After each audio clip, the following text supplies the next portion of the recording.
Hello, this is Alan Leonard. As Shared Future News Managing Editor, I interviewed Tony Kennedy, whose previous peacebuilding work includes serving as Chief Executive at Cooperation Ireland, with board memberships at the Community Relations Council, the Centre for Cross-Border Studies, and the Institute of British-Irish Studies. Tony also has a passion for the poetry and writings of John Hewitt, directing its society and assisting in its annual summer school. This episode is part of our series on Northern Peacebuilders, interviews with individuals whose work and efforts contribute to better community relations in Northern Ireland. It is also available as a published article at Shared Future News. Today I'm with Tony Kennedy, who's been a long-serving member of Building Peace in Northern Ireland. So thanks very much for coming in, Tony. You're welcome. Can we start by just describing me your current occupation? Well, my current occupation is I'm retired. I am involved in a number of bits of voluntary work. I chair the John Hewitt Society, the John Hewitt Summer School. I'm deputy chair of a community association in West Belfast. And I'm involved in a number of other boards, all on a voluntary basis, since I take the view that once you've retired, you should be able to pick up things as you want and develop them as you want to do it. So how long have you been involved in community relations work? Actively since I became Chief Executive of Cooperation Ireland in 1992. But actually before that, in the 70s and early 80s, I worked for the Housing Executive. And although it's not mainline community relations work, I would argue a lot of it was actually involved in working with communities and building up their confidence and in developing their work, and also in a number of field experiments as it was at the time to try to create shared housing. So when did you feel you were actually doing more community relations work specifically? In the Housing Executive, there were a number of very specific projects where you would try to build, for instance, after Farringdon Gardens was burnt in the early 70s, we tried to rebuild it as a mixed community. Ultimately that collapsed, as long as given the time of it, which was 1974, 1975, there were much too many pressures. But it was very active work then, working with both. There was a Catholic association and a Protestant association. You're working with both of those and trying to get them together. No, the Residents Association. Trying to get them to agree a formula that would allow you to rebuild the houses and have them occupied on a shared basis. I mean, ultimately it collapsed, as I said, but that was a very clear example of working on it. So that was the 1970s, you say? Yeah. And then describe for me some of your work from the 1970s up to the 90s. I became regional director of the Housing Executive in the Northwest in 79, was there to 83. That was about trying to build a housing service that, no matter what the political opinions of the people that worked in it were, that you were fair and open and had a good community relationship there. But then from 83 to 92, I was in England. I was Chief Housing Officer at Council in England. So really I wasn't involved then, but I came back then because I saw the job of Chief Executive of Cooperation Ireland, Cooperation North as it was then, advertised, and I thought it's about time I had to go do something serious here. And describe for me some of the experiences working for Cooperation Ireland, Cooperation North. The aim of the organisation was to build understanding and respect between the people of Northern Ireland and of the Republic of Ireland, and doing that through practical cooperation. The idea was that, first of all, people won't just come together because it's a good thing. They'll come together because there's something that they will be mutually beneficial to them. And secondly, the idea was that you bring people together on the basis of small steps, getting them to meet, getting them to build up confidence in each other, then getting them to open their minds to each other. And the third thing you had to get over was this thing that people always say, we're all the same anyway, and there's not really that much difference. And there was great ability here of skirting over issues rather than actually addressing them. So the aim was you'd get them together, you'd get them to know each other, but you'd then get them to start to talk about the difficult things as well. And obviously you worked at different levels with different groups. Community organisations were more open to that, where we were working sometimes with state agencies. They would be entirely focused on learning from each other, but nonetheless it was still a useful exercise. We had at that time a thing called Cooperation Ireland Week, where we got people who worked in a particular job in Northern Ireland to job swap with someone in the Republic for the week, just to get in there and learn. And that was part of the idea of that, was you start to build up personal relationships and interactions. Part of that was modelled what the French and the Germans did after the Second World War, where they exchanged middle-level people in the civil service to each, I think for longer periods, of course. That was a government plan. And the idea was that in that way they would build up knowledge of each other's systems. They'd learn some things from each other, but they'd also build up personal relationships that could then follow through and start to build it. We always had a hope that this, some stage the state would think this is a good idea. I wonder, could we do that? But it's like a lot of these good ideas, it was left entirely to voluntary effort, and it never, I think it was useful, but I don't think it was as useful as it could have been. Then you had public awareness campaigns. I know for many years there was the cross-border bicycle event, and I know that you're a keen cyclist yourself, so would you share some of your... Well, that actually, it was Cooperation Ireland that made me a keen cyclist, when I saw it. I was a bit, when I joined, you join a new organisation and you look at it, you want to see what's happening and what works and what doesn't work. And I was a bit sceptical of it at first, actually it's just a bicycle, right? But then you talk to people, and the first time some people had crossed the border was on a bicycle because they saw the challenge. Belfast Dublin's a lovely distance. It's long enough to be a challenge, but short enough to be doable. So it did work like that. And I would talk to people that would be first time in Dublin, and said, oh, look at that, look at this. So you were seeing that it did actually break down barriers, and also cyclists by their nature, you might start off with a group that but you're all going at different speeds, so you link up with other people and talk to them going down. So it did work, and I found it was an event that really caught the imagination of people, because you can do all sorts of bringing young people together, bring community groups together. But actually, in those days, certainly, if you clog up the roads between Belfast and Dublin for a weekend, everybody knows you're there.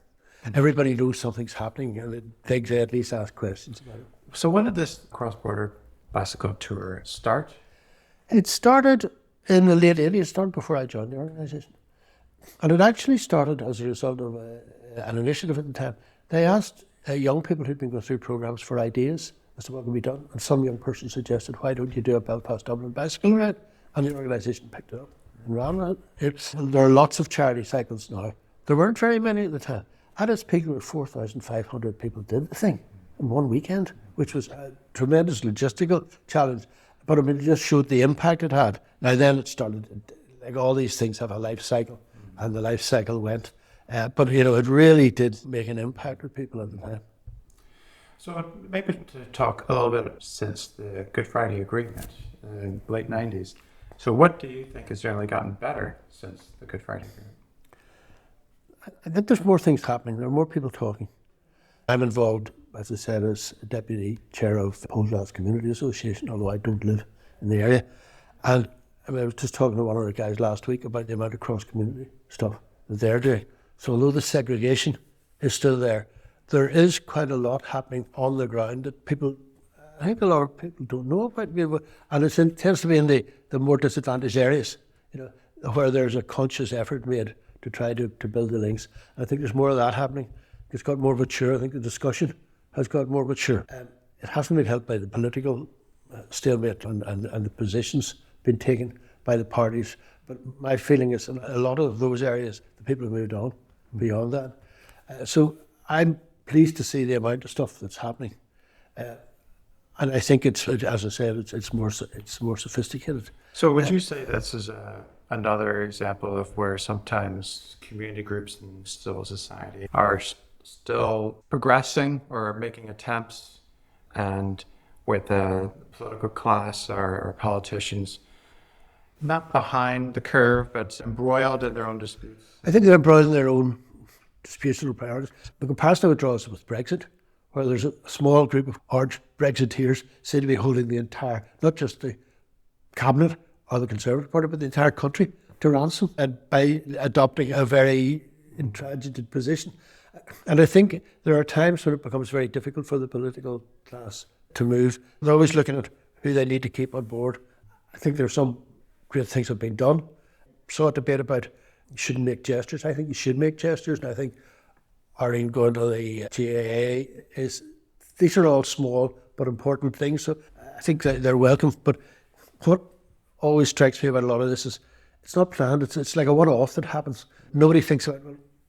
They don't try to work up the base first, and they don't try to say, well, what's going to happen next? And so the thing needs to be planned. And then the other thing, just to go back to some of the stuff I was saying about hoping the job swaps would have been picked up by the state, it seems to me that government bodies have been particularly unimaginative about what they do. They tend to just take our society as it is and don't have a goal of, right, there is this agreement, there are these clear objectives in that agreement, what can we do to promote them? So it's left to agencies like Community Relations Council, which can be quite easily marginalised in some of the discussion, left to Cooperation Ireland, which is again, it's outside the state. Nobody ever said, well, this is a good idea, I'm in the Department of Education, why don't I organise an exchange like that? They're timid about what the possible political reaction could be. Again, I would say, bodies like the Housing Executive, I think have been, they talk a lot about what they're doing for shared housing, but I think actually they are extraordinarily timid and their ambition is limited. One of the things they don't do, for example, is they don't look to see what's happening elsewhere. Like I used the French-German example. There's good stuff about community cohesion in the UK, in Britain, which nobody here seems to think, I wonder what's happening over there and race relations. Is there stuff we could learn from there? I think communities were sort of forced into it because they have issues that they have to deal with. Issues of drug addiction, the issues of suicide, the issues of young people feeling completely disenchanted. And part of the way they can deal with this is by opening up to others and it logically builds on. I think the same pressures haven't been felt by government agencies, just felt we can continue to coast along. Yeah, you've actually answered a long way the next question about what challenges remain. And you're describing some of the structures. Yeah. Are there any other challenges in regards to positive community relations? Look at what's been done and what works. Pick it up and learn from it. Here and abroad. There are a surprising number of documents that have been produced at different times by Community Relations Council, which then just seem to disappear. Frank Gaffigan at Queen's and others produced a document on planning for a shared society in 2010. As far as I understand, it's gathered dust since then. George Quigley, I remember years ago, spent a lot of time working on parades issues and produced a very detailed, comprehensive report. I remember speaking to him about 3 or 4 months after he'd done it, and he was just frustrated that he had put all this work into it and then it just gets put aside. Dominic Bryan had done stuff on flags, but we all seem to think it's still a shock. There's nowhere that seems to say, what has worked? What have we done ourselves? What's out there? How do we move forward? You get statements like, all the interface barriers should be down by, I think it's 2023. You don't feel there's any real sign of anybody actually doing anything about that. 1 or 2 small things, I can understand why they're blown up because it's important to try to emphasise what's been achieved. But hey, there's an awful lot more to happen. And it's no point in, again, like Brexit, making statements about the unachievable and assume that something magic is going to happen and it's going to actually change. You speak of small steps. What steps are you individually going to take in regards to try to help? Well, first of all, I'm probably of an age where there are some others that should be taken over a bit. When the old guys are doing it, it's a bit hopeless. You want some of the young ones to be doing it. But the active stuff I do, say the John Hewitt Society, uses literature and art to address issues of division in our society. The fact that I'm a perceived East Belfast Protestant, that's the Deputy Chair of Poldglass Community Association, I think sends out signals in itself. It is part of very deliberate, it was part of my education to get to understand issues in that area as well, and then also to see how I could actively help them. I just think there are a series of things that we can do a wee bit stepping outside. One of the things I always thought that the churches never did right here. when they were active, and they seem to have become much less active, but they would always address the issues of their own religion. I would have loved them to carry out an exercise where they simultaneously issue statements that address the issues of the other group, so as to be seen to actively wanting to reach out. And there's far too much here of people just sticking in their own area. I mean, it's a lovely place, it's comfortable. If you're middle class, you don't really need to do anything at all. But actually, you do, because there's a great cute poem about the coasters, and it finishes up saying it's about people thinking they're just being tolerant, they don't have to do very much. But it finishes up with, "You coasted too long." And that was written in, I think, 72, and it was a thing about everybody feels that they're doing a wee bit, but you actually have to do a bit more. What would you like to see how these coasters get more involved? It's practically impossible at the moment, I have to say, because the political situation is such that people have switched off pretty well. The majority of people, I think, have switched off from the political process here. It's astonishing when you think we haven't had a government for 18 months and nobody seems very fussed about it, even though there are things that are actively damaging us because we haven't got the government. People just sort of think, well, that's the way it is. I would like people to get angry. I would like people to start banging on doors and saying, hey, I would like people to get involved. Politically, I can't get involved because the political party that I would support refuses to let people stand in Northern Ireland. And again, as I say, I think there's stuff that should be done for a younger generation, and we should, I don't know. Well, you're making me think of how the Cooperation North bicycle challenge came about. Yeah. It was through people's That's right. We need somehow, because I've seen a lot of good, idealistic young people who I think need a challenge. And they're not attracted to the political parties to any great extent either. I mean, although they both Sinn Féin and the DUP do have a cohort coming up of younger people.